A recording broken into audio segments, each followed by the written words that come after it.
ప్రేక్షకులకి ఆ లలితాంబిక అమ్మవారి యొక్క అనుగ్రహం పరిపూర్ణంగా కలగాలని మనస్ఫూర్తిగా కోరుకుంటూ, ఈ యొక్క ఆగస్టు మాసంలో ద్వాదశ లగ్నాల వారికి, ద్వాదశ రాసుల వారికి, లగ్నం తెలియని వారి రాశి నుంచి చూసుకోండి ఏ విధంగా ఉండబోతుంది, గ్రహస్థితి ఏ విధంగా ఉంది అని చెప్పి చూసుకున్నట్లయితే మనకి వృషభ రాశిలో గురువు కుజుడు కలిసి ఉన్నారు. ఆ యొక్క కుజుడు 27వ తేదీ నుంచి మిథునంలోకి మారుతున్నాడు.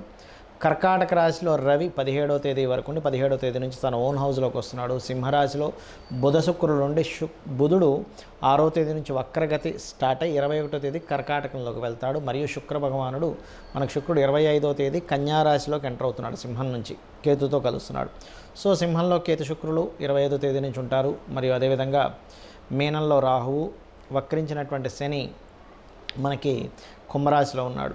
ఈ యొక్క గ్రహస్థితిని అనుసరించి ద్వాదశ లగ్నాల వారికి ఏ విధంగా ఉంది, ఏ పరిహార మార్గాలు చేసుకోవాలి, ఏ విషయాల పట్ల జాగ్రత్తగా ఉండాలనేటువంటి విషయం మనం ఇప్పుడు తెలుసుకుందాం. వృషభ లగ్నము లేదా వృషభ రాశి, మీ యొక్క లగ్నాధిపతి అయినటువంటి శుక్రుడు 4వ స్థానంలో ఉన్నాడు.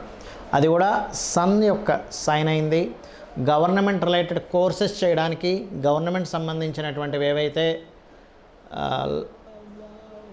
చూడండి, ఒక్కోసారి వెహికల్స్ కానివ్వండి, లేకపోతే అసెట్స్ కానివ్వండి అనుభవిస్తూ ఉంటారు. ఒక్కోసారి గవర్నమెంట్ జాబ్లో ఉండి, లేకపోతే గవర్నమెంట్ రిలేటెడ్ వాటిలు చేస్తూ, లేదా గవర్నమెంట్ కాంట్రాక్ట్స్ వల్ల, అంటే ఏదైనా గవర్నమెంట్ మెడికల్ రిలేటెడ్ వీటి మూలంగా మీకు సమ్ ప్రాఫిట్ రాబోతుంది, బాగుంది అని చెప్తుంది. అయితే ఇది ఎప్పటి వరకు 25వ తేదీ వరకు, 25వ తేదీ నుంచి మీకు కేతు కనెక్ట్ అవుతున్నాడు. అంటే ఏమిటి, ప్రేమ వ్యవహారాలు, పంచమ స్థానంలోకి వెళ్ళాడుగా లగ్నాధిపతి. సో ప్రేమ వ్యవహారాల మూలంగా లేదా ఫ్రెండ్స్ మూలంగా ఎవరో తెలియకుండా ఫేస్బుక్లోనో లేకపోతే ట్విట్టర్లోనో రకరకాల మాధ్యమాల ద్వారా, సోషల్ మీడియాస్ మాధ్యమాల ద్వారా పరిచయం అవుతూ ఉంటారు. అందులో ముఖ్యంగా స్త్రీకి కానివ్వండి, పురుషుడికి కానివ్వండి, స్త్రీ మూలంగా 25వ తేదీ నుంచి పరిచయం ద్వారా ఇబ్బంది వస్తుంది. కాబట్టి ఆ యొక్క విషయంలో జాగ్రత్తగా ఉండండి. రెండవది, పంచమ స్థానం అనేటువంటిది ఇమ్యూనిటీని కూడా చెప్తుంది. కాబట్టి ఇమ్యూనిటీని తగ్గించేటువంటి ఆహారం సంబంధించినవి తీసుకోకండి.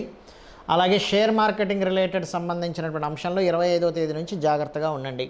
ఇక ఫైనాన్షియల్గా చూసుకున్నట్లయితే మీకు ఈ ఫైనాన్షియల్ కారకుడు బాగానే ఉన్నాడు, డోంట్ వరీ. కాకపోతే ఈ యొక్క అంశాల్లో కాస్త జాగ్రత్తగా ఉండండి. 17వ తేదీ నుంచి మీకు ఎప్పుడైతే 4వ స్థానానికి 4వ అధిపతి వెళ్తున్నాడో, ముఖ్యంగా మెడికల్ రంగాల్లో ఉండేటువంటి వారికి ఏదైనా ఒక కొత్తగా ఏదైనా స్థాపించడానికి చాలా బాగుంది 17వ తేదీ నుంచి మీకు చెప్పాలంటే. అలాగే కొంచెం సంతాన సంబంధించిన విషయంలో కూడా 25వ తేదీ నుంచి ఎప్పుడైతే శుక్రుడు మారుతున్నాడో జాగ్రత్తగా ఉండాలి ఆగస్టు మాసంలో. అదేవిధంగా ఇక్కడ ఈ సప్తమాధిపతి లగ్నంలోకి వచ్చి లాభాధిపతితో లేదా అష్టమ లాభాధిపతి అయినటువంటి గురువుతో కలిసి ఉన్నాడు. కాబట్టి ఈ లగ్నంలో 2 గ్రహాలు ఉన్నందుకు కాస్త స్ట్రెస్ ఉంటుంది. ఎటువంటివి, పార్ట్నర్స్తోని లేదా ఒక వ్యక్తిని వివాహం చేసుకోవాలి, స్త్రీ కావచ్చు పురుషుడు కావచ్చు, వివాహం చేసుకోవాలనేటువంటి ఒక ప్రపోజల్స్ మూలంగా, లేనట్లయితే సామాజికమైనటువంటి కొంత ఒత్తిళ్ళు కూడా మిమ్మల్ని ఒత్తిడి చేస్తూ ఉంటాయి. అయితే ఈ కాంబినేషన్ ఎప్పుడైతే ఉందో ఇది కొంచెం వివాహ యోగాన్ని కూడా ఇస్తుంది. సప్తమాధిపతి ఎప్పుడైతే, అది ఎలాంటిది, ఎవరినైనా ఇష్టపడి ఆకస్మికంగా వివాహ యోగాలను ఇస్తుంది ఇక్కడ. అలాగే ఉన్న ప్రాంతం, అంటే ఒక్కోసారి ఉద్యోగ సంబంధించిన విషయంలో గతంలో ఇది వదిలేసాము, ఈ ఉద్యోగం రాదు అనుకున్నది కూడా తిరిగి రావడము, గతంలో మానేసి వేరే జాబ్ చేస్తున్న దగ్గర కూడా మళ్ళీ వాళ్ళు రిటర్న్ పిలవడం అనేటువంటివి ఈ శని యొక్క వక్రగతి అనేటువంటిది చాలా స్పష్టంగా గోచరిస్తుంది. ఇంపోర్ట్ ఎక్స్పోర్ట్ బిజినెసెస్ చేసేటువంటి వారికి, మరియు అదేవిధంగా సాఫ్ట్వేర్ రిలేటెడ్ సంబంధించిన బిజినెస్ చేసేటువంటి వారికి, డిజిటల్ మార్కెటింగ్ రిలేటెడ్ సంబంధించిన బిజినెస్లు చేసేటువంటి వారికి చాలా అనుకూలమైనటువంటి వాతావరణం మాత్రం చూపిస్తుంది, అందులో ఎటువంటి సందేహము లేదు. అయితే ఇక్కడ ఈ అప్పులు ఇవ్వడము, అప్పులకు సంబంధించిన విషయంలో, అందులో ముఖ్యంగా ఫ్రెండ్స్కి ఇచ్చేటువంటి విషయాలు, ఈ యొక్క అంశాలలో కాస్త జాగ్రత్తగా ఉండండి. ఏదైనా ఫుడ్స్ తీసుకునేటప్పుడు ఈ పొత్తి కడుపుకి ప్రాబ్లం వస్తుంది ఈ ఫుడ్స్ వల్ల అనుకునే విషయంలో కాస్త జాగ్రత్తగా ఉండండి. నవగ్రహాల్లో కేతు శుక్ర గ్రహాల దగ్గర దీపారాధన చేయండి. మరియు అదేవిధంగా లక్ష్మీ గణపతి యొక్క ఆరాధన, నరసింహస్వామి యొక్క ఆరాధన ఎక్కువగా చేయండి. అన్ని విధాలా మీకు బాగుంటుంది. మనం గోచార ఫలితాలు చెప్పుకునేటప్పుడు 90% ఆఫ్ పీపుల్కి కరెక్ట్గా జరుగుతున్నట్టు అనిపిస్తూ ఉంటే 5 to 10% ఆఫ్ పీపుల్కి ఏమవుతుందంటే ఇది ఈ వారం ఎందుకో నాకు కనెక్ట్ అవ్వలేదు, ఈ వారం అద్భుతంగా కనెక్ట్ అయిందని అనుకుంటూ ఉంటారు.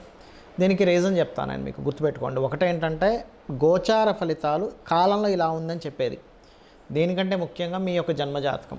ఎందుకంటే మీకు ఇప్పుడు అద్భుతంగా ధనయోగం వచ్చే యోగం నడుస్తుంది అనుకోండి మీ పర్సనల్ చార్ట్లో, అప్పుడు గోచారంలో ధనయోగం అనేది బాగా సపోర్ట్ చేస్తుంది. మీకు అసలు ధనయోగం నడిచే టైమే నడవట్లేదు, అప్పుడు మీకు గోచారం ఎంత ఇస్తున్నా కూడా ఒక 10,000 రావాల్సిన ప్లేస్లో 5,000 వస్తూ ఉంటుంది. అంటే 50% వర్కౌట్ అవుతుంది ఏంటి అనిపిస్తూ ఉంటుంది. అంటే ఏమిటి, పర్టికులర్గా మీరు తెలుసుకోవాల్సింది మీ పర్సనల్ చార్ట్, మీ యొక్క జన్మజాతకంలో ఏముంది అంటే అసలు మీ లగ్నం ఎలా ఉంది, మీ లగ్న బలం ఎలా ఉంది. లగ్నాన్ని బట్టి మనిషి యొక్క తత్వము, శారీరక తత్వం, మానసిక అంటే శారీరక తత్వం, మనిషి రూపు రంగు, అతను ఎందుకు ఇబ్బంది పడుతున్నాడు, ఏం చేస్తే అతను బయటపడతాడు, ఏం చేస్తే అతను స్ట్రాంగ్ అవుతాడు, ఏం చేస్తే అతను లైఫ్లో ఒక అద్భుతమైన స్టేజ్కి వెళ్తాడు అనేటువంటిది లగ్నం తెలుస్తుంది. అందుకని మీ లగ్నాధిపతి ఎక్కడ ఉన్నాడు, అతను పాపకత్తెరలో ఉన్నాడా శుభకత్తెరలో ఉన్నాడా అని తెలుసుకుంటూ దానికి తగ్గట్టుగా మీరు చిన్న మంత్రం చేసుకుని కూడా మీరు అద్భుతంగా మీరు రాణించవచ్చు. అంతేగాని లగ్నాధిపతి పాడైపోయాడు నా లైఫ్ ఇంతే అనుకోవడానికి లేదు. అలా అదేవిధంగా ధనాధిపతి అంటే మీ లగ్నం ఏమైంది, మీ ధనాధిపతి ఎవరు, మీ ధనాన్ని ఇచ్చే కారకుడు ఎవరు, ఏ ఏ మార్గాల్లో మీకు ధనయోగం ఉంది. దీని మీద నేను అనేకమైనటువంటి వేల జాతకాలు పరిశీలన చేసి వీళ్ళకి ఎందుకు రాణించట్లేదు, వీళ్ళకి ఎందుకు రాణించింది అని చెప్పని పరాశర మహర్షి శ్లోకాలని వాటిని పరిశీలన చేస్తే వీళ్ళకి ఎందులో అయితే కలిసి వస్తుందో అందులోనే వాళ్ళకి కలిసి రావడం జరిగింది నేను చూసినప్పుడు.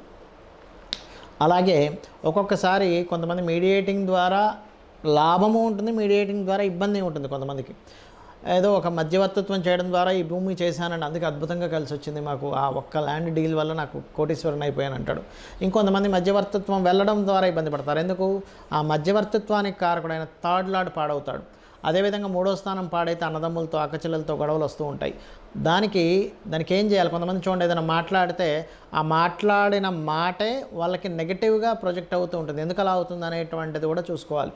దానికి కారణం ఏమిటి అంటే థర్డ్ లార్డ్ ఎప్పుడైతే పాడయ్యాడో ఇటువంటి ఫలితాలు వస్తుంటాయి. అంటే 3వ స్థానాధిపతి పౌరుషము పరాక్రమము దారిద్ర స్థానంగా చెప్పారు. అదేవిధంగా గృహం, కొంతమంది చూడండి వాస్తుపరంగా ఒక ఇంటికి వెళ్ళాము చాలా అద్భుతంగా కలిసి వచ్చిందండి, మరొక ఇంటికి వెళ్ళాము ఇబ్బంది పడ్డామండి. అంటే ఏమిటి, అక్కడ వాస్తు దోషం ఉండొచ్చు, లేదా ఒక్కొక్కసారి మీకు వాస్తుపరంగా పనికిరాని దిశలో మీరు వెళ్ళి ఉండొచ్చు. కాబట్టి మీ యొక్క జన్మజాతకం ఏం చెప్తుంది, మీ పేరులో ఉండే మొదటక్షరాన్ని తీసుకొని గోచారంలో ఉండేటువంటి గ్రహాలు అట్ ది సేమ్ టైం మీ పేరులో ఉండే మొదటక్షరాన్ని వర్గుతో నిర్ధారణ చేసి ఏ డైరెక్షన్లో ఉండాలి. అదేవిధంగా సంతాన అభివృద్ధి, మీ ప్లానటరీ పొజిషన్స్ ఎటువంటి ఫలితాలను చూపిస్తున్నాయి, సంతానాన్ని ఏ రకంగా మీరు గైడ్ చేయగలిగితే అభివృద్ధి ఉంటుంది. ముఖ్యంగా అతి ముఖ్యంగా ఇక్కడ ఏంటంటే రుణము, రోగము, శత్రుత్వము ఇవి కలగకూడదని కోరుకుంటూ ఉంటారు ప్రతి ఒక్కరు కూడా.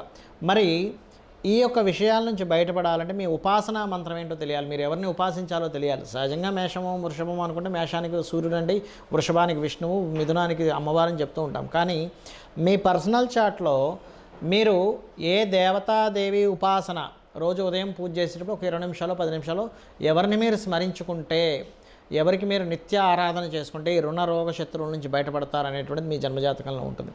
అలాగే వివాహ సమయం కూడా మీరు ఏ సమయంలో వివాహం చేసుకుంటే మంచిది, 22కా 23 25 వయసులోనా 27 సంవత్సరంలోనా 30 సంవత్సరంలోనా అని ఒక 5 టైమ్స్ వస్తుంది ప్రతి వ్యక్తికి వివాహ సమయం అనేది.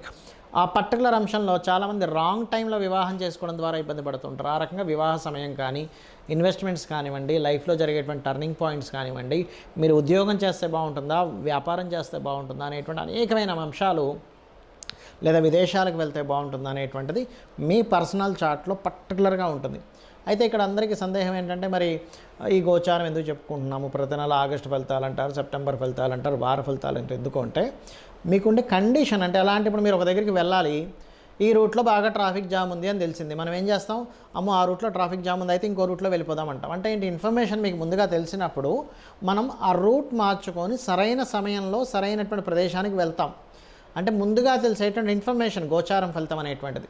సో ఆ గోచార ఫలితాలు తెలుసుకుంటూ మీ యొక్క జన్మజాతకం తెలుసుకుంటూ జాతకంలో ఏదో దోషం ఉంది నా జీవితం ఇంతే అనుకొని భయపడకుండా అమ్మవారిని నమ్ముకున్నట్లయితే మీ యొక్క జన్మజాతకంలో ఉండేటువంటి దోషాలను అమ్మవారు బ్రహ్మని పిలిచి మరీ మీ యొక్క తలరాతను మారుస్తుందట.